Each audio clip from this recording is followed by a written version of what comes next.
En Biomimética Asociación Civil hemos asumido el compromiso de difundir un mensaje que busca crear conciencia sobre la urgente necesidad de cambiar por convicción nuestro estilo de vida, con la finalidad de reducir el impacto ambiental de nuestras actividades cotidianas.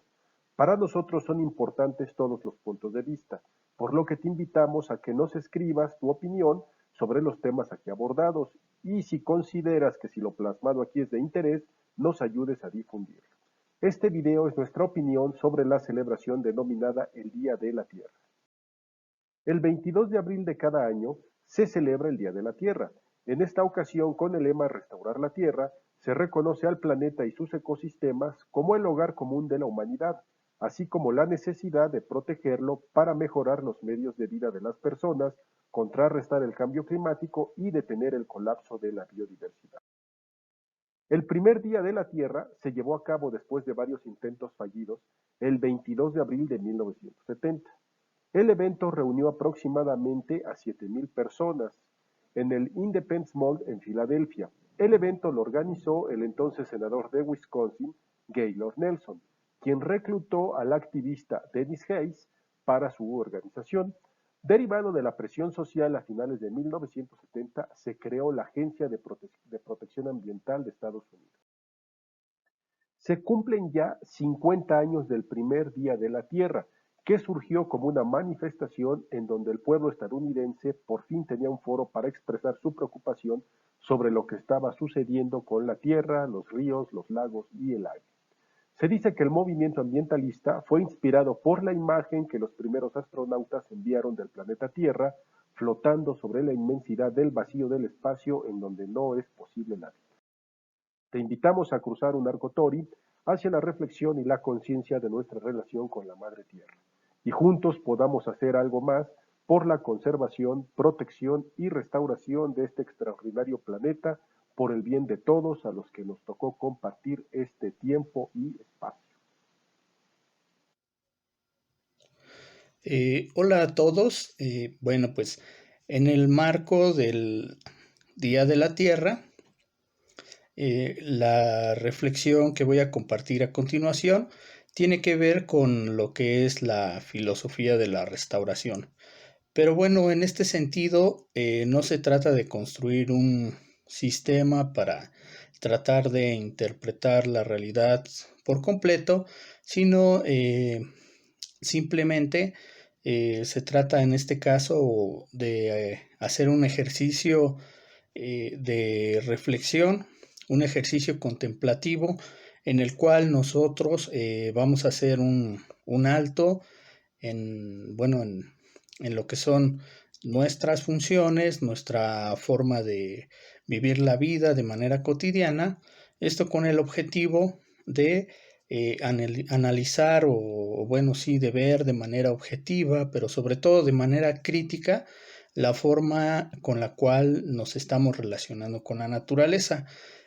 Cabe señalar que nuestra época pues está considerada porque, bueno, pues eh, somos una sociedad la cual, pues de forma hedonista se ha dedicado a transformar a la naturaleza en bienes de consumo que van a satisfacer una infinidad de necesidades. Bueno, pues en este sentido, cabría, cabría la oportunidad de hacer un pequeño acercamiento y una crítica a la forma en que nosotros consumimos productos industrializados, los cuales han sido elaborados a partir de elementos o de productos de los procesos de la naturaleza que, bueno, también eh, dicho o, bueno, también conocidos dentro de la narrativa de las políticas extractivistas, pues bien se van a conocer como materias primas. Pero bueno, pues cabe señalar que a pesar de encontrarnos en un momento histórico, en una etapa en que la humanidad se, bueno, se enarbola que el triunfo de la cibernética y de la inteligencia artificial, y se pretende que el ser humano, desde una visión transhumanista, pueda dejar de depender de su organismo biológico. Pues resulta que todavía no es así, todavía no es algo que sea posible, lo cual nos hace que continuemos con una dependencia hacia los ecosistemas. Y bueno, pues en qué medida nosotros requerimos o dependemos de ellos. Pues continuamos requiriendo de oxígeno para poder respirar, de alimentos que sean de origen orgánico para poder obtener energía y poder vivir, así como de el suministro del agua para también cumplir con nuestras funciones vitales. Y bueno, resulta irónico que estos, digamos, elementos o compuestos que se encuentran en la naturaleza de una forma ordinaria, también representen o sean utilizados para generar bienes de consumo que en la mayoría de las ocasiones pues no son imprescindibles para la vida humana. Y bueno, sin embargo, para nuestra prevalencia biológica, pues son necesarios. Y en caso de no tenerlos, resulta imposible que la vida continúe. Y en ese sentido, reitero que cabe la pena, cabe la oportunidad de hacer un análisis objetivo y crítico de la forma en que nosotros consumimos, adquirimos posesiones.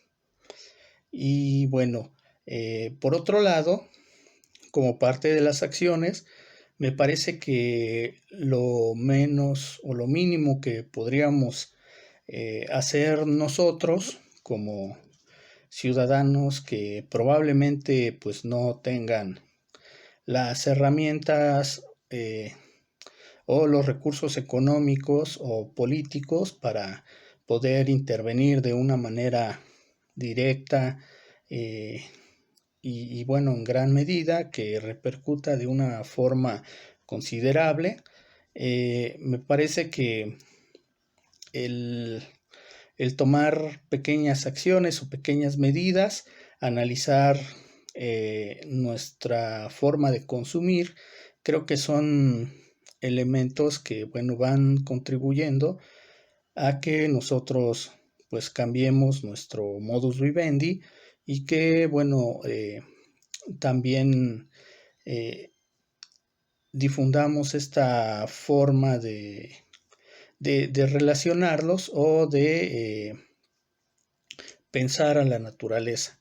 Me parece que parte de esto tiene que ver con, digamos, también con aquellos aspectos que se consideran propios de la salud mental de nuestra época, que tienen que ver precisamente con esa idea de progreso, la cual surge o parte de una economía clásica o neoclásica que tiene la creencia de que bueno, puede haber un desarrollo económico ilimitado sin tomar en cuenta que la mayoría de la transformación o de los, bueno, en este caso, como se ha mal llamado, las materias primas que se requieren para que la economía o el desarrollo económico sea ilimitado, pues obviamente son finitas.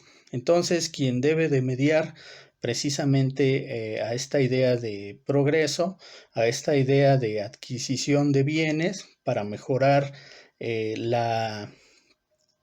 digamos, para mejorar la calidad de vida de todas las personas, pues es desafortunadamente son los ecosistemas. no se puede garantizar un estilo de vida como lo propone el capitalismo para todos los seres humanos, ya que no existen los recursos para dotar de bienes a todos. Entonces, bueno, sobre esta lógica, pues cabe generar propuestas nuevas, alternativas de economía, de una economía que sea sustentable, que sea más amigable con el planeta, pero pues definitivamente debe de ir de la mano de una idea que supla esta de progreso, de esas aspiraciones que, bueno, se ha llegado a pensar que van a modificar el estatus de las personas. Me parece que la naturaleza o pueden existir formas de vida que sean o que garanticen la plenitud, el desarrollo de los seres humanos sin necesidad de una acumulación excesiva de bienes o la búsqueda de un estatus que tenga por sentido la capacidad de consumo. Y bueno, definitivamente ante la depredación que se está haciendo del medio ambiente, es sumamente necesario tratar de contrarrestarlo a través de medidas, en este caso pues la restauración o en este caso la reforestación, intentar reforestar ecosistemas que han sido depredados de una manera constante, de una manera que forme parte ya de nuestra cultura, porque eh, no podemos continuar extrayendo eh, partes de ecosistemas de una manera eh, muy rápida, sin dejar que estos de forma natural vuelvan a regenerarse. Entonces, bueno, ya para concluir, me parece sumamente importante, hagamos un alto, reflexionemos sobre nuestra, nuestra capacidad y nuestra forma de consumo y bueno, veamos si es necesario que estemos adquiriendo tantas cosas y si realmente pues nos están haciendo felices como se nos ha dicho. Bueno, pues muchas gracias. El objetivo primordial del Día de la Tierra en este año será la restauración ambiental. No es cosa menor que el foco de atención hacia la problemática medioambiental global esté tomando este rumbo, el de la restauración y el de la regeneración. El desarrollo regenerativo parece ser el último llamado para lograr revertir los graves daños que la humanidad ha venido provocando en el planeta. La serie de deterioros que la actividad humana ha hecho al planeta y a los diferentes hábitats alrededor del mundo es de tal profundidad que los estudios más recientes de los paneles científicos que abordan el tema han lanzado llamados con carácter de urgencia, llamados que tienden hacia la necesidad de que todas y todos debemos sumarnos a un proceso de regeneración profunda, a la generación de planes y proyectos a gran escala que resarzan en parte, pero de manera radical, el daño y que logran verdaderamente restaurar lo perdido. Es un golpe en la mesa para detener este tren de desarrollo que nos conduce a la autoaniquilación. En esta ocasión, el organismo Earth Day, quien se encarga de hacer tal llamado internacional, puso énfasis en 5 esferas: regenerar el aire, regenerar la tierra, regenerar la biodiversidad, regenerar el agua y regenerar a la gente. Y es sobre esto último de lo que yo hablaré, la gente. Y este tema nos conecta directamente con una serie de preguntas. ¿Qué hemos hecho? ¿Qué estamos haciendo? ¿Y qué vamos a hacer los seres humanos para revertir el daño que le hemos hecho a nuestro planeta? Estos cuestionamientos nos colocan, por supuesto, en el terreno del activismo ambiental. El activismo ambiental es un movimiento que tiene una larga y ríspida historia, llena de luchas, de sangre, de reverses y contrasentidos. Es una historia que además tiene muy diversos rostros. Y es ahí donde se encuentra el primer punto de análisis. Estamos hablando de lo mismo cuando hablamos de Greenpeace, de Friends of the Earth, de Chico Méndez, de Wangari Maathai. ¿Cómo comparamos la labor de Al Gore o la de Greta Thunberg con la de Samir Flores o la de Vandana Shiva? El contexto desde donde se está parado marca desde luego una enorme diferencia, porque hay activismos que nacen desde la defensa del territorio, hay otros que nacen desde el escritorio y los papers, hay activismos que se fincan en la defensa de los territorios ancestrales y otros que gustan de los congresos internacionales y la farándula. Cada uno, a su manera, con sus recursos, con sus herramientas, suman a esto que llamamos movimiento ambientalista. Son movimientos con diferentes realidades que, sin embargo, tienen un rasgo en común: enfrentarse a un sistema civilizatorio que posee un enorme poder y que ha colocado a la naturaleza colonizándola, apropiándosela, explotándola y colocándola en eso que los científicos han denominado como los puntos de no retorno. Esos umbrales que el sistema natural posee y que, en caso de alcanzar ciertos límites, pondrán en entredicho la vida en el planeta tal y cual la conocemos. Los estudios ambientales, desde mediados del siglo pasado, han buscado visibilizar la serie de amenazas que la actividad humana ha provocado en diferentes hábitats, llevándolas a sus límites resilientes. Así, desde las publicaciones sobre el daño de los insecticidas en los sembradíos, estoy pensando en el Silent Spring de Rachel Carson, hasta los más recientes estudios del Panel Intergubernamental sobre el Cambio Climático, el IPCC por sus siglas en inglés. Desde la academia y la ciencia se ha generado un conocimiento científico invaluable que ha permitido observar con precisión cuáles son los alcances de tales afectaciones, generando incluso unos muy poco esperanzadores estudios de prospectiva que señalan la década que corre de 2020 a 2030, o sea, esta década, como un periodo clave para la toma de acciones y decisiones globales que logren revertir este daño y preservar la vida en el planeta. El tiempo se nos está acabando.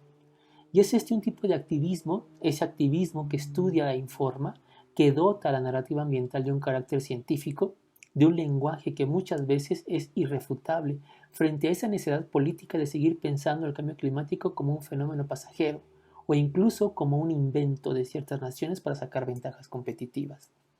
Hasta hace pocos años, el debate sobre si el cambio climático era cierto o no seguía persistiendo en los foros internacionales sobre el tema, retrasando la toma de decisiones, pero que gracias a este activismo académico va cediendo y se va quedando atrás. A la par de estos estudios, alrededor del mundo comenzaron a surgir movimientos que buscaban detener el avance del progreso. Los movimientos de base, con fines ambientales, nacen desde la necesidad por defender de la barbarie industrial bosques, ríos, especies, hábitats completos que eran y siguen siendo vistos como fuentes de insumo, dejando de lado, por supuesto, el valor ecosistémico que poseen. Son movimientos de base que emergen para preservar y levantar la mano frente al carácter extractivo de industrias como la minería, la petroquímica o la de los commodities. Es así que surgen los movimientos verdes o los ecologismos. Esto es, movimientos con carácter social, algunas veces de carácter político, que buscan generar una movilización ciudadana con fines ambientales, en defensa de los hábitats, en defensa de los derechos humanos, por la preservación de territorios y los recursos que ahí se albergan. Son movimientos que surgen generalmente en contextos muy localizados, aunque ha habido ejemplos de algunos que tienen un carácter global, organismos claros como Friends of the Earth, World Wide Fund, Greenpeace, etc. Aunque lo cierto es que la gran mayoría de las organizaciones proambientales tienen un sino muy modesto, espontáneo, poco duradero y con fines muy inmediatos. Podríamos resumir en tres sus principales objetivos. Uno, el más importante yo creo, es la denuncia de los actos de destrucción del medio ambiente, denuncia que los ha llevado a la acción inmediata y a la defensa activa. Son movimientos que resisten, que buscan defender hábitats ante la amenaza de una explotación intensiva por parte de las corporaciones. Son movimientos que hasta hace poco habían sido invisibilizados y reducidos, ya que muchas veces son presentados ante la opinión pública y en los medios de comunicación como movimientos que van en contra del progreso, que detienen el avance del desarrollo que la civilización busca llevar e incluso se les vandaliza. Los defensores de la tierra, como se les ha dado en llamar, tienen aquí su principal escenario. En contextos como el nuestro, es este un tema de especial sensibilidad, ya que México es el tercer país más peligroso del mundo para ser defensor ambiental, ya que en los últimos años han sido asesinados 83 de ellas y ellos. Desde Julián Carrillo y su sobrina Otilia, indio rarámuris que denunciaban la tala clandestina de árboles en la Sierra Tarahumara, hasta Miguel Ángel Pérez Casales, el gran defensor Tescal, pasando por los Inocencios García, los Noés Vázquez, los Samir García, las Digna Ochoa, etc. El segundo objetivo es un objetivo que ha acompañado su lucha y es la denuncia de políticas públicas que atentan contra la conservación de los hábitats. Es un objetivo que incluso ha criticado la timidez y la parcialidad con la que organismos internacionales como el Programa de Naciones Unidas para el Medio Ambiente, la Semarnat y la misma ONU resuelven medidas parciales, ineficaces e intrascendentes.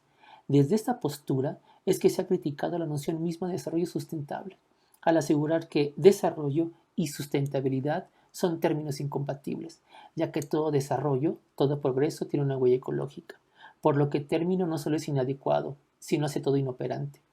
Gracias a esta postura se ha criticado la inoperancia de las medidas mundiales tomadas para combatir el cambio climático y que se recumen en documentos pomposos pero poco efectivos como el Protocolo de Kioto, los Objetivos del Milenio y más recientemente los Objetivos 2030, los ODS.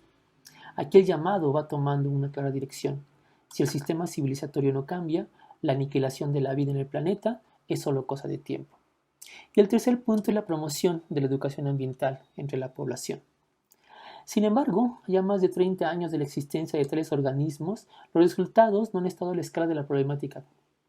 Esto obedece en parte a que su lucha es contra un sistema civilizatorio que lo abarca todo, que tiene presencia en todas partes, que ha estructurado un sistema de vida que opera a nivel global y que se basa en la explotación intensiva de recursos, que ha cosificado a la naturaleza y la ha colocado en el mercado como un objeto más, orillando en muchos poblados a que la gente vea en la explotación de sus propios recursos la única opción para competir en el mercado o literal para no morirse de hambre. Son grupos de la sociedad civil que muchas veces poseen recursos muy limitados y que se enfrentan a grandes y poderosas corporaciones con presencia mundial, en una competencia totalmente desequilibrada de Davides ambientales frente a Goliaths corporativos. En suma, el movimiento ambientalista, es decir, la gente actuando en pro del medio ambiente, no ha logrado frenar el avance de un proyecto de civilización llamado modernidad, que observa a la naturaleza como un mercado de bienes y servicios ambientales. Son movimientos muy legítimos, pero que poco han podido hacer frente a un sistema muy poderoso que no solamente tiene el control de los medios de producción, sino que además poseen las herramientas financieras necesarias para controlar también el poder político nacional, estatal o local, manejándolos incluso a conveniencia. Pese a eso, es gracias a estos movimientos que se ha rescatado de la extinción a especies completas de flora y fauna que de otra forma ya hubieran sido aniquiladas. Pese a esto, es gracias a estos movimientos que áreas naturales completas han sido resguardadas y protegidas de la explotación de sus recursos vía las industrias extractivas o a través de la creación de centros turísticos abrasivos. Pese a todo, son movimientos que han logrado resguardar patrimonios bioculturales que nos han demostrado que hay formas de convivir con el entorno de manera mucho más armónica y que tienden a la carbono neutralidad. De ahí que sea en manos de estos grupos ambientalistas, desde la academia, desde las organizaciones, pero sobre todo desde los defensores de la tierra, que el futuro de la naturaleza puede salvaguardarse y con ello el futuro de la vida misma en el planeta. De ahí la importancia a este llamado en esta conmemoración del Día de la Tierra, por pensar en la gente como un elemento fundamental, como un actor trascendental para la regeneración del planeta.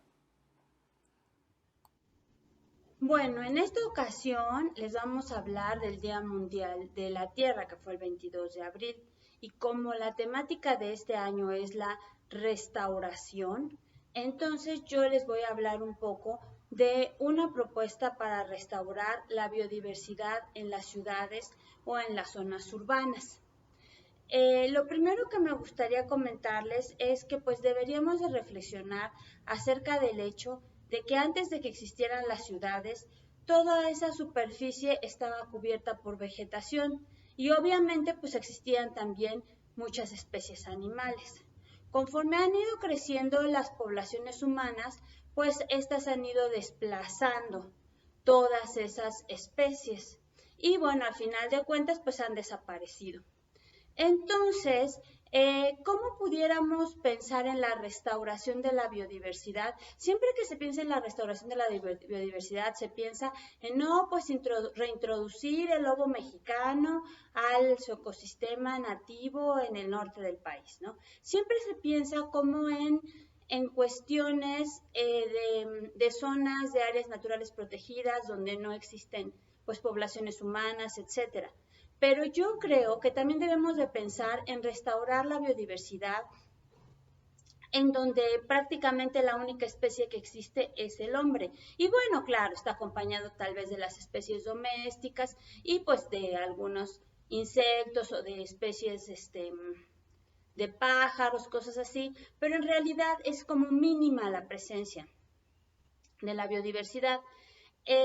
Por ejemplo, si pensamos en un edificio de departamentos, pues prácticamente no hay más que seres humanos y las especies domésticas, ¿no? Entonces, me parece que deberíamos de pensar que también en esas áreas es súper importante que nosotros tengamos otras especies viviendo, acompañándonos y que de esta manera también, pues esto va a ser en beneficio de todos nosotros. Y aunque actualmente ya existe la tendencia acerca de introducir especies vegetales, por ejemplo en muros verdes, en azoteas verdes, en los huertos urbanos, de todas maneras me parece que esta idea todavía no está muy difundida y la mayoría de las personas no piensan o no tienen en cuenta la importancia de la vegetación en las zonas urbanas. Aunque también, por ejemplo, ya existen movimientos en los cuales ya la gente se opone a que tiren árboles para ampliar las calles o que tiren los árboles de los camellones para hacer algunas pues vías de comunicación, etcétera. De todas maneras, creo que es necesario hacer más énfasis en la importancia de tener vegetación tanto al interior de nuestras casas como al exterior en las zonas urbanas. Y muchos de ustedes me dirán, ay, pero es que eso no se puede porque no hay espacio, porque ya todo tiene pavimento, porque ya todo el espacio está ocupado. Y bueno, pues como sabemos han surgido las tecnologías como para muros verdes, etcétera. Sin embargo, la propuesta que yo quiero hacerles no está tan enfocada en eso. Creo que tiene que ver más como con hacer conciencia de que tener o ampliar la vegetación en las zonas urbanas no requiere de todas esas cuestiones. Lo único que requiere es que nosotros realmente queramos tener más vegetación. Sí es cierto que es mejor cuando tenemos un jardín, cuando tenemos árboles pues más grandes, ¿no? Eso sería lo deseable. Lo deseable es que en lugar de tener pavimento y todo así lleno de cemento, pues que pudiéramos tener zonas en donde creciera la vegetación, que se recargaran los mantos freáticos con el agua de la lluvia, etcétera, ¿no? Eso sería lo ideal. Sin embargo, pues sabemos que muchas veces esto no es posible. Entonces, pues por lo menos deberíamos de pensar en poner macetas o jardineras. A mí, por ejemplo, me sorprendió una vez que andaba buscando la historia de las macetas, dónde habían surgido, cuáles habían sido las primeras macetas. Y bueno, de lo que encontré fue que los primeros que tuvieron algo parecido a una maceta fue en Roma, ajá, y que era porque lo que querían ellos era tener un pedacito de campo adentro de sus casas y así era como describían a las macetas. Entonces a mí me parece que aunque se piense que es una cosa así como pues así muy sencilla y muy pues que no es un gran desarrollo tecnológico ni nada, al contrario, yo creo que sí lo es, porque esto nos permite tener vegetación pues lo más que podamos, ¿no? O sea, en todas partes. Esto, si los tenemos adentro de nuestras casas, nos van a ayudar a mejorar el microclima. Si los tenemos afuera, pues también van a propiciar que no solamente haya vegetación, sino que también haya especies animales como pueden ser los pájaros o los insectos, que ya sabemos que son muy importantes también para los ecosistemas. Entonces yo en esta ocasión básicamente eso es lo que quiero hacer, una invitación a que pues ayudemos un poco a restaurar esa biodiversidad en las ciudades mediante las plantas que podamos tener, ya sea en nuestro jardín, ya sea en macetas, inclusive adentro de nuestras casas. Yo les puse aquí un pequeño ejemplo de algunas de las que yo tengo y algunas de estas son muy pequeñas, son macetas muy pequeñas del tamaño de una taza, como la del gatito, pues es una taza, ¿no? y no importa, todas las que podamos tener son bienvenidas. Creo que eso es lo que debemos de pensar, en que entre más especies diferentes, entre más vegetación tengamos, va a ser mejor. Y nunca va a ser demasiado, porque si lo comparamos con la situación que existía antes de que existieran las casas, antes de que las ciudades estuvieran, pues la verdad es que tener 10 macetas en nuestra casa, pues no se compara con eso, ¿no? Sin embargo, pues tenemos que empezar por algo. Y hay gente que dice, ay, no, yo no quiero tener macetas porque va a haber insectos. Pues eso qué, eso lejos de ser malo, es bueno que haya otras especies, porque de esta manera se va haciendo como una bola de nieve y se va repoblando. Y nosotros tendríamos que aprender a convivir con todas estas otras especies y no pensar que son malas para nosotros, al contrario, son buenas. Ajá. Yo, pues, a mí me gustan mucho las plantas, pues tengo muchas plantas, ¿no? Pero yo quisiera invitar a la gente que no tiene o que dice, ay, es que yo no tengo porque se me secan. O ay, es que yo no tengo porque no las sé cuidar o porque, etcétera. Pues hay que intentarlo, hay que tener por lo menos una, ajá. Les comentaba lo de las macetas, que me parece súper interesante. También cuando estuve leyendo acerca de la historia de las macetas, encontré pues algo que me pareció así como súper bonito, de que en Europa después ya cuando vinieron acá a América y todo, pues hubo muchas especies nuevas que ellos descubrieron, que no conocían. Y, y entonces, como no crecían en Europa porque allá hace mucho frío, pues inventaron los invernaderos. Y los invernaderos, toda persona que, se, que quisiera aparecer como persona así, pues rico o influyente o algo, pues tenía que construir su invernadero porque era como un símbolo de estatus en esa época. Y entonces, pues así los nobles y los reyes y todos, pues hacían sus invernaderos para poner sus plantas exóticas que llevaban pues de América o de Asia, ¿no? Y entonces, el, en Francia, el rey Luis, no sé cuál, si el 15 o el 16, pero fue un rey Luis de Francia, él quería tener naranjas, árboles de naranjas, y pues obviamente pues no se podía porque pues son como de más tropicales, ¿no? Y entonces él mandó a hacer unas macetas gigantes, imagínense de qué tamaño eran, pues para que pudiera tener sus árboles, ¿no? Y entonces hizo unas macetas gigantes y ahí puso los árboles y los puso en el Palacio de Versalles y los tenía en un patio, ajá, en el Palacio de Versalles. Y cuando era época de calor o de primavera, pues los tenía ahí en su patio. Y cuando era época de frío, invierno que nevaba, pues los metía a su invernadero o a un lugar donde no les cayera pues la helada, la nieve. Entonces sus macetas que tenían también unas rueditas. Entonces me pareció súper interesante, súper bonito, como él, bueno, por supuesto que él tenía todos los recursos para hacerlo, ¿no? Pero cómo se las ingenió para poder tener árboles, aunque pudiera parecer que no es posible. Ajá. Creo que es un ejemplo. Siempre es mejor tener eh, plantas o tener especies pues que sean adecuadas para el clima donde nosotros estamos, porque eso significará que necesitan menos cuidados. Ajá. Eso siempre es mejor, siempre tendríamos que buscar plantas adecuadas, ajá, al clima donde nosotros estamos. Eso demandará menor cantidad de recursos. Pero también la otra idea que quiero que quede clara es que pues que podemos tener plantas, aunque estemos en la ciudad, aunque estemos en un palacio o aunque estemos donde estemos, podemos tener una maceta y podemos tener plantas. Y no solo plantas pequeñas, también plantas grandes, como estos árboles que decían que eran los naranjines, ¿no? De Luis, no sé si Luis XV o Luis XVI, pero de uno de los Luises. Entonces, bueno, pues eso sería todo de mi parte. Espero que pues esta invitación realmente logre hacer eco y que pues algunos se decidan a tener plantas en sus casas. Y pues eso es todo. Adiós. Este año, el tema en particular que se maneja en el Día Internacional de la Madre Tierra es el restaurar nuestra tierra.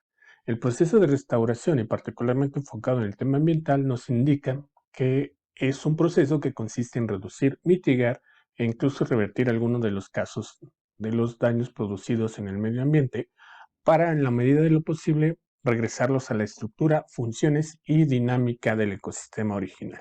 En el caso particular del agua, que es parte esencial de todos los ecosistemas que existen en nuestro planeta, si bien es el elemento o el compuesto más abundante en nuestro planeta con el 75% y es un elemento esencial para la vida, solamente el 1% está disponible como agua dulce. Y esa agua dulce es el que todos los seres vivos necesitamos para sobrevivir. De acuerdo con el portal de internet agua.org, en México el consumo per cápita es de 380 litros al día, equivalente a 47.880.000 metros cúbicos para el que nosotros podamos cubrir el total del consumo de los 126 millones de mexicanos que somos. Esto no quiere decir que tú al día consumas o tú individualmente al día consumas estas cantidades de agua. Ahorita vamos a platicar de cómo se distribuye este consumo de agua. Hay que considerar que con estos niveles de consumo, la disponibilidad, y considerando la disponibilidad media de agua, que es de 451.6 kilómetros cúbicos, en promedio, al año, lo que nos alcanzaría más o menos con estos niveles de consumo para 25 años. Y eso si la población se mantuviera estable, que es una cosa que prácticamente no está sucediendo en ningún país del planeta. La distribución del consumo de agua para nuestro país se distribuye de la siguiente manera.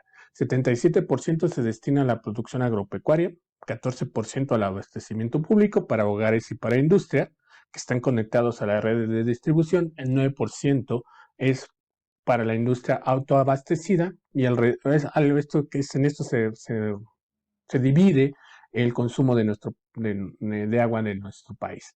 Obviamente, pues esos 380 litros de los cuales les hablaba un momento implica pues todo lo que se gastó para hacernos llegar nuestros bienes.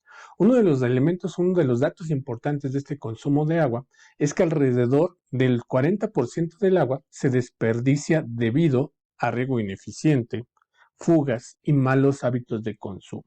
Y ahí es donde nosotros debemos de atacar para poder asegurarnos de que nosotros vamos a poder obtener los recursos necesarios y mantener el agua para que nuestras generaciones futuras puedan satisfacer sus necesidades.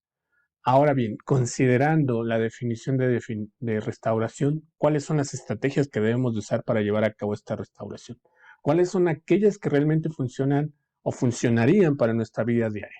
Hay que considerar que desde los años 70 han existido campañas gubernamentales en pro de generar una cultura del agua.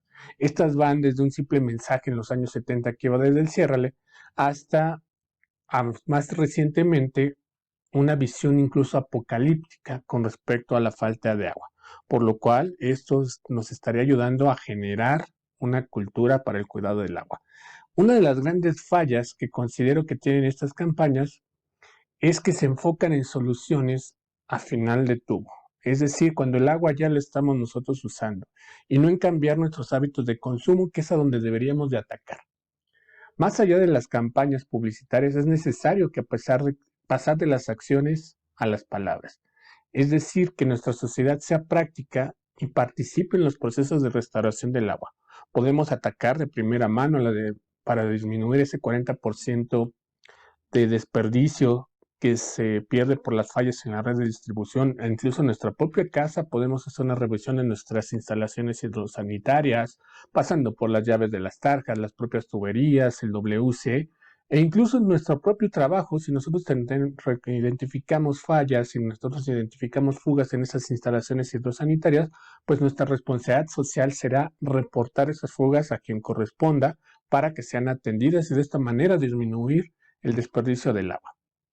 Otras acciones que podemos tomar y que son poco desdeñadas por la gran mayoría de las personas es la captación de agua de lluvia. Pues esto se da básicamente porque las personas dan por algo natural que nosotros abramos la llave del agua y va a seguir saliendo agua. Y no le damos alternativa al uso de otras fuentes, como es el caso del agua de lluvia. Particularmente en el caso de la Ciudad de México, la cantidad de lluvia que cae va desde los 60 milímetros en las regiones secas hasta los 1200 milímetros en las partes más templadas. Que si lo comparamos con otras ciudades como Guadalajara, donde la cantidad de agua al año ronda par de los 830 milímetros, o a nivel internacional, si lo comparáramos con París, que en esta tiene un promedio de 641 milímetros, estamos en una posición privilegiada, o la Ciudad de México está en una posición privilegiada para llevar a cabo estrategias de captación de agua de lluvia. Aunque día a día van creciendo las instalaciones que incluyen elementos necesarios para la captación de agua de lluvia, en la Ciudad de México tenemos el caso de los complejos residenciales en Campos Elíseos, en Polanco, el Parque Bicentenario en la refinería en la Ciudad de México, en la delegación Azcapotzalco, además en otros estados de la República tenemos el edificio Cosmopolitan en Tijuana. Pues estos no han sido suficientes aún, no son lo suficientemente aún para recuperar una cantidad importante de agua de lluvia y poder reutilizarla, o poder utilizar, más que reutilizarla, poder utilizarlas en los procesos de nuestros hogares. Ya se han emitido leyes que animan a la sociedad a implementar este tipo de prácticas, que también son de gran utilidad para este proceso de restauración. Una muestra de ello pues, es que en la Ciudad de México en el año 2019 se publicó la Ley de Derecho a los Servicios Públicos de Agua Potable, Drenaje, Alcantarillado y Tecnología Hídrica, que tiene unos apartados que fomentan la instalación de sistemas para captar y reutilizar el agua de lluvia en todos los edificios de la Ciudad de México. Que si bien ya es un inicio, pues esto puede ser copiado por diferentes estados de la República en pro de la captura y recuperación del agua de lluvia. Uno de los detalles a los cuales se enfrentan muchas de las leyes ambientales es que en muchas ocasiones pues no se le da un seguimiento y no se difunde cuáles son los beneficios que puede tener para nosotros la correcta aplicación de estas leyes ambientales, y obviamente pues la falta de apoyo de parte del gobierno para la implementación. Con esto no quiero decir que el gobierno tenga que poner todos los recursos necesarios, sino que nos puede ayudar con algunos beneficios económicos, que es por lo regular donde a la gente le interesa que se den esto, se le interesa para poder participar y donde vamos a animar a la participación. Existen otros lugares que en nuestro país que si bien no son grandes metrópolis, ya se han preocupado por la escasez de este vital líquido y han comenzado a trabajar estrategias para su captación, como es el caso de Cherán en Michoacán, que es una comunidad que ya tiene un autogobierno y que está un poco fuera de lo que es el entorno político de nuestro país, donde en estas personas de Cherán en Michoacán han comenzado o ya comenzaron en el año 2016 a utilizar la forma geográfica que tiene el cerro Cucundicata, ubicado muy cerca de la cabecera municipal, para tener un gran captador de agua de lluvia, lo cual los convierte en una reserva de aproximadamente 4 meses en caso de una emergencia para esta comunidad. Y esto solamente es un ejemplo de lo que ocurre en este municipio y que es una buena estrategia para que nosotros comencemos a recuperar y a restaurar el agua. Cabe recordar que las campañas de uso responsable del agua pues son solamente una estrategia, al igual que esta parte de la captación. Tenemos que reconocer que también existen en México, no las suficientes, pero ya existen plantas de tratamiento que nos van a ayudar al ahorro de la poca agua disponible que nosotros tenemos para el consumo humano. Pues esto básicamente pues nos va a permitir atender situaciones industriales que no requieren una pureza importante de agua, como pueden ser para enfriar torres de destilación o torres de enfriamiento, básicamente, y se pueden utilizar este tipo de agua tratada. Eso deja libre para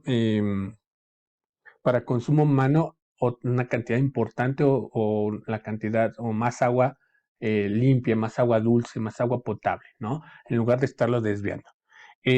Nosotros también otras estrategias muy sencillas que ya todo el mundo conoce, pues es colocar una cubeta debajo de la regadera hasta que salga agua caliente, y pues también de tratar de utilizar el agua proveniente de la lavadora para el WC, aunque también esto sigue siendo una solución, a final de tubo, Una estrategia que a lo mejor pocas personas están dispuestas a implementar, pues es el que podamos bajar poco a poco nuestro consumo de carne, ya que pues, se han hecho cálculos que para que 1 kilogramo de carne de res llegue a nuestro hogar, se requieren al menos 15,000 litros para la producción de ese kilo de res.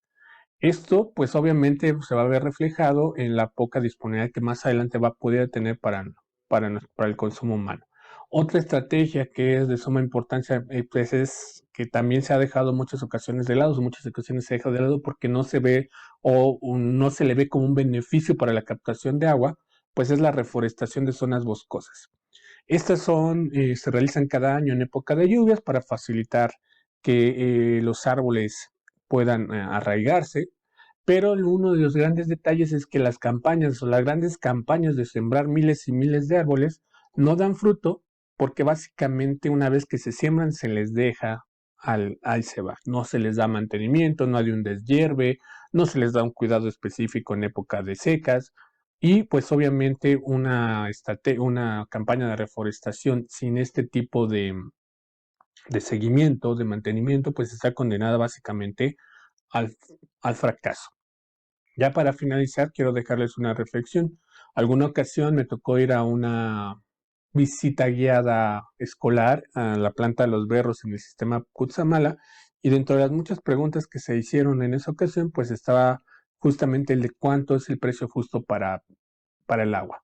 Lo que el ingeniero que nos estaba atendiendo en esa ocasión en la visita, pues nos dijo que él no tenía un costo real o sí tenía el costo real, pero que era insignificante contra el costo que vamos a tener nosotros por no cuidar el agua.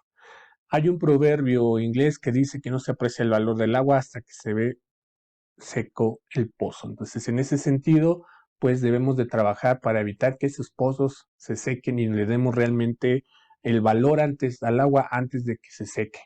Y no no darle el valor hasta que la escasez sea la escasez del agua sea parte de nuestra vida. Entonces, hay que estar constantemente recordando cuáles son los beneficios, cuáles son las estrategias que nosotros vamos a implementar para atender y restaurar el agua en nuestro país.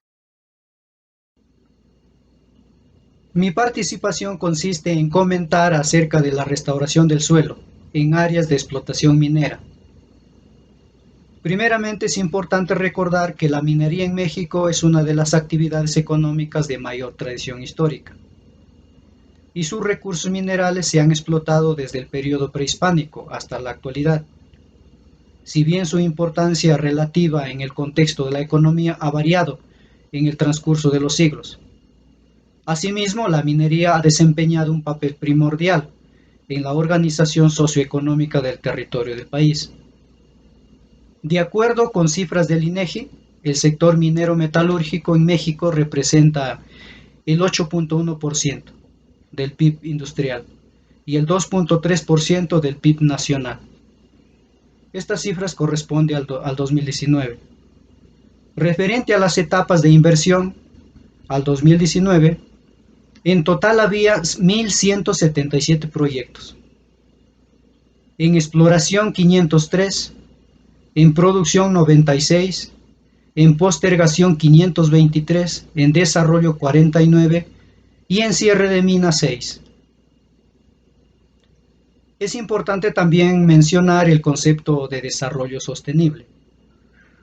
Seguramente que muchos de ustedes por estudio lo saben, que este concepto se integró en la política de los países desarrollados en los años 80 y 90 y en los países en vías de desarrollo en 1992, en la conferencia cumbre de la ONU sobre desarrollo y medio ambiente en Río de Janeiro, entendiéndose por uso sostenible o sustentable aquel que permite que la generación presente y las generaciones futuras dispongan de los recursos naturales necesarios para su razonable desarrollo, con un determinado grado de bienestar.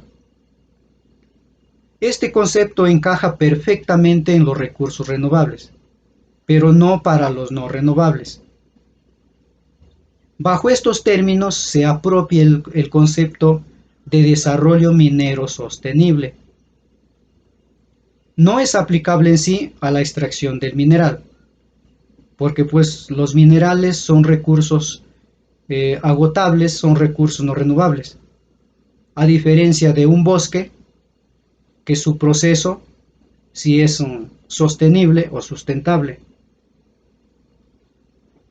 La política es aplicable a recursos renovables y deberá ser necesariamente completar el ciclo del proceso minero, desde la explotación hasta el cierre y rehabilitación del espacio afectado por la actividad minera, pasando por las etapas de extracción, producción, refinado, uso y posterior reciclado del metal,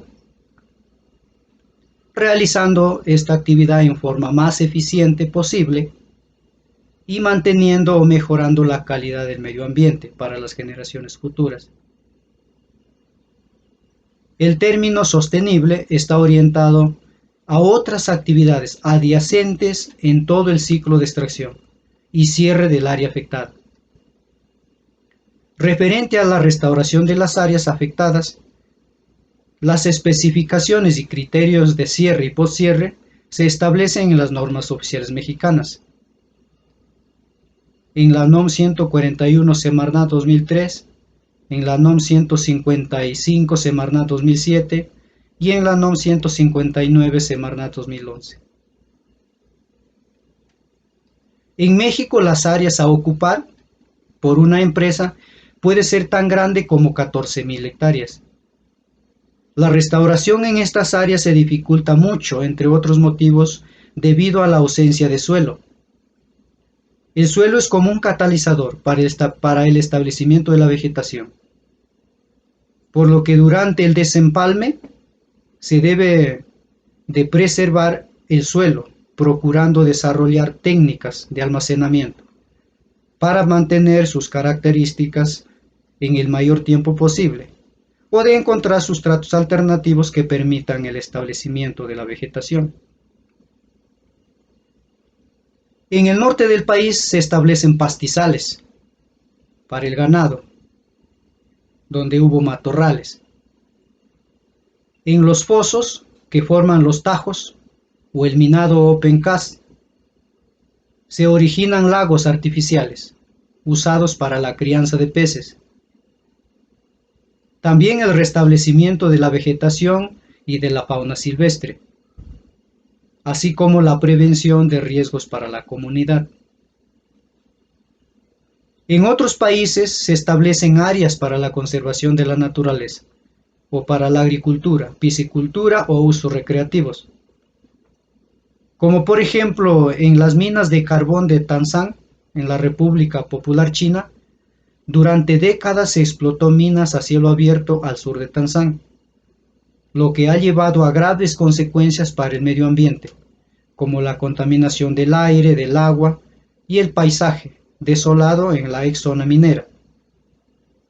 Se decidió rehabilitar las minas a cielo abierto y proporcionar a la ciudad de Tanzán un medio ambiente verde, limpio, capaz de ofrecer un entorno agradable y ecológico para sus habitantes.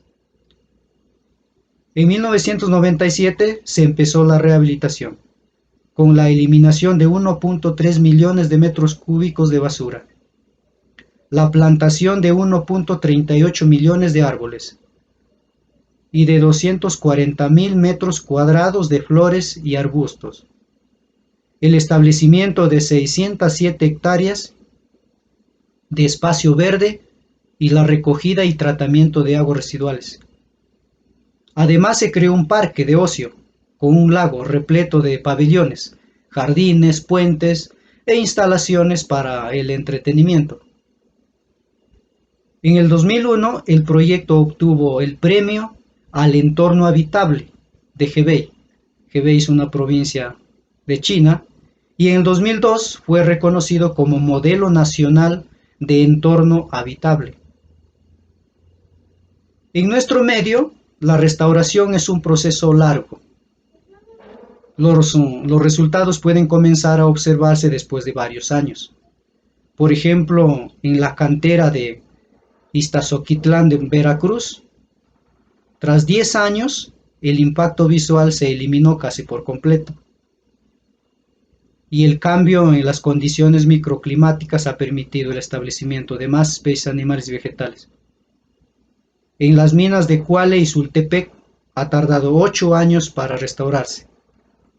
Por otro lado, la extensión, las condiciones del ambiente y los problemas por contaminación y otros determinan los costos de la rehabilitación. En México, las empresas han invertido por este concepto 1 y 2 millones de dólares aproximadamente por mina. Estas cifras aún son menores en comparación con los otros países. En México, las empresas destinan entre 0.5 y 1.5% del valor de las ventas anuales al ambiente, mientras que en Europa y Estados Unidos invierten entre 3 y 5%. Eso es todo, hasta pronto.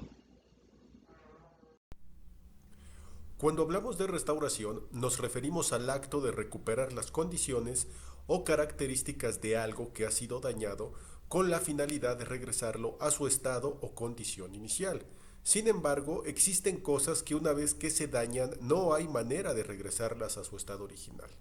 De acuerdo con la teoría general de sistemas de Carl von Bertalanffy, se afirma que las cosas o las propiedades de los sistemas no pueden describirse significativamente en términos de sus elementos separados. La compresión de los sistemas solo ocurre cuando se estudian globalmente, involucrando todas las interdependencias de sus partes. Y el planeta Tierra y los sistemas que lo conforman no han sido hasta ahora comprendidos en su totalidad. De acuerdo con el planteamiento de Bertalanffy, existen 9 niveles de complejidad en los sistemas, siendo el 1 una maquinaria simple como lo es un reloj de cuerda o mecánico, y el 9 pues el universo en su infinita y eterna vastedad. Para ejemplificar esta clasificación de la complejidad de los sistemas, pensemos en un avión desarmado en los miles de partes que lo componen, que sería un nivel 3 por tener elementos mecánicos, eléctricos y electrónicos, pero sin embargo puede ser armado y puesto a funcionar a la primera por personas capacitadas para ello. Ahora pensemos en un ser vivo como lo es un perrito, y que estaría en el nivel 5. Si desarmamos al animalito en todas las partes que lo constituyen, ningún especialista o grupo de especialistas, médicos, investigadores, políticos, sacerdotes o lo que me digan, serían capaces de regresarlo a la vida. Con esto a lo que voy es que estamos muy lejos de entender la complejidad de los sistemas que rigen la vida en este planeta, pues nuestra capacidad actualmente solo llega al nivel 4. Nos faltan 5 niveles para entender el funcionamiento del universo en su totalidad. Y ese hecho debiera ser suficiente para respetar lo que es el recurso más valioso en el universo conocido, que es la vida, y los elementos que la sustentan y que hacen posible esta conversación. Con respecto a la restauración del aire, o propiamente dicho la restauración de la atmósfera, es en donde la humanidad librará su mayor desafío hasta ahora, y lo que se haga o se deje de hacer con respecto a la restauración del aire en estos 10 años decidirán el futuro de nuestra civilización. Al día de hoy, y después de largos debates y muchas reuniones a nivel internacional, está perfectamente establecido que con la revolución industrial y en específico con la quema de combustibles fósiles tales como el carbón y el petróleo, se inició un proceso de acumulación en la atmósfera de dióxido de carbono, que durante miles de años estuvo en 280 partes por millón y actualmente está en 416 partes por millón. Es decir, que derivado de nuestras condiciones de vida de los últimos 120 años, la humanidad alteró el clima mundial, que se mantuvo estable durante toda una era geológica, incrementando la temperatura promedio del planeta en 1.2 grados centígrados. Y al ritmo actual se estima que en el 2030 llegaremos a un incremento en la temperatura promedio mundial de 1.5 grados centígrados, con lo que se dispararán una serie de eventos planetarios como nunca antes han sido vistas por la humanidad y que ya empezaron hoy. Dentro de las alteraciones que ya se están produciendo, sobresalen la pérdida de ecosistemas, eventos climáticos extremos tales como sequía en algunos lugares y fuertes lluvias en otros, muerte de arrecifes de coral, deshielo ártico y de glaciares, incremento del nivel del mar, pérdida de cosechas, desde luego eventos catastróficos para el modo de vida al que estamos acostumbrados. Con estos cambios provocados sin lugar a duda por el hombre, estamos entrando en una nueva era geológica, es decir, un cambio de la magnitud del evento que acabó con los dinosaurios. Así de grandes son las consecuencias de nuestro actuar cotidiano. Esta situación es un hecho y estamos pasando del templado Holoceno, una época geológica que duró más de 10.000 años y conoció el desarrollo de las civilizaciones agrícolas urbanas, al turbulento y probablemente catastrófico Antropoceno, que vendría a ser algo así como la era del hombre, la primera era condicionada por la actividad humana. Para revertir esta muy grave situación, después de muchos debates y reuniones, en noviembre de 2016, 189 países de los 197 que participaron en el Acuerdo de París ratifican el tratado con el objeto de abordar el cambio climático y sus efectos negativos. El principal compromiso del Acuerdo de París es evitar alcanzar un incremento promedio en la temperatura del planeta de más de 1.5 grados centígrados antes del 2030. Y con ello se establecieron 3 estrategias, que son: número 1, frenar la emisión de gases de efecto invernadero. Número 2, elaborar las denominadas NDC o contribuciones nacionalmente determinadas, en donde cada país, en base a sus particularidades, asume el compromiso de reducir sus emisiones de gases. Número 3, se crea un fondo mundial de miles de millones de dólares para implementar medidas y proyectos de reducción de emisiones. Pero, ¿qué está haciendo México en torno a estas 3 estrategias de restauración de la calidad del aire o a la reducción de emisiones de gases de efecto invernadero? Como sabemos, México firma todos los tratados y convenios internacionales ya. Es decir, el Acuerdo de París se firmó y supuestamente se asumió el compromiso de reducir las emisiones. Pero veamos qué está pasando en la práctica o en la realidad. De acuerdo con el Inventario Nacional de Emisiones, los grandes generadores de gases de efecto invernadero en el país son el transporte, con el 26% de emisiones, la generación de energía, con el 25% de emisiones, la industria, con el 18%, la ganadería, con el 10%, y la generación de residuos, con el 5%. A partir de estos datos, se tendrían que generar estrategias, pero al revisar la redacción de las contribuciones nacionalmente determinadas que asumió nuestro país, en la práctica no se están llevando a cabo. Es decir, que no estamos viendo cambios importantes para reducir la emisión en el transporte, tales como mejora en vialidades, un transporte público más eficiente y seguro, cambio de motores de gasolina, híbridos, etc. En el tema de generación de energía, se da prioridad a la quema de combustóleo y se rechazan las energías alternativas. En el tema de residuos, se sigue tirando la basura en barrancas, ríos o tiraderos, y los ayuntamientos no pagan los servicios de recolección y tratamiento a particulares, por lo que nadie quiere invertir en este tipo de proyectos. Con respecto a la ganadería, en el país, de acuerdo con los datos de la FAO, esta ha crecido un 3.6% anual durante los últimos años. Es decir, que en definitiva, el país no logrará su meta de reducción de emisiones para evitar el incremento de temperatura. Si quieren verificar esta información, en el rastreador de acción climática mundial se analizan las acciones de cada país y lo califica, y para el caso de México, las acciones que se están realizando son evaluadas como insuficientes, pues su actuar llevará a un incremento de temperatura de más de 3 grados, es decir, estamos reprobadísimos. Los días internacionales como el de la Tierra nos dan la oportunidad de sensibilizar a la población sobre temas de gran interés, tales como la salud, sustentabilidad, etc. Y al mismo tiempo pretenden llamar la atención de los medios de comunicación y los gobiernos para dar a conocer problemas sin resolver que precisan la puesta en marcha de medidas políticas concretas. Pero como tristemente se dice de México, que este es el país donde todo pasa y no pasa nada. Ciertamente esta apocalíptica situación que enfrentamos es consecuencia de la mediocridad política en que vivimos, la voracidad capitalista y la ignorancia social en que estamos inmersos, tal y como se plantea en el efecto de la rana hervida. ¿Qué ocurre si lanzas una rana en una olla de agua hirviendo? Solo imagínalo, no lo hagas. Lo lógico es que de inmediato salte e intente escapar, si es que antes no muere. Pero ¿qué pasa si pones la rana en agua a temperatura ambiente y muy lentamente la vas calentando hasta que comience a hervir? Una creencia popular dice que la rana se quedará tranquila sin darse cuenta de que el agua se está calentando. Así nosotros somos la rana hirviendo con el cambio climático. Los invito a revisar alguna calculadora de huella de carbono de las muchas que hay en internet para que identifiquen de manera particular qué hacer para mitigar nuestras emisiones de gases de efecto invernadero y evitemos la catástrofe.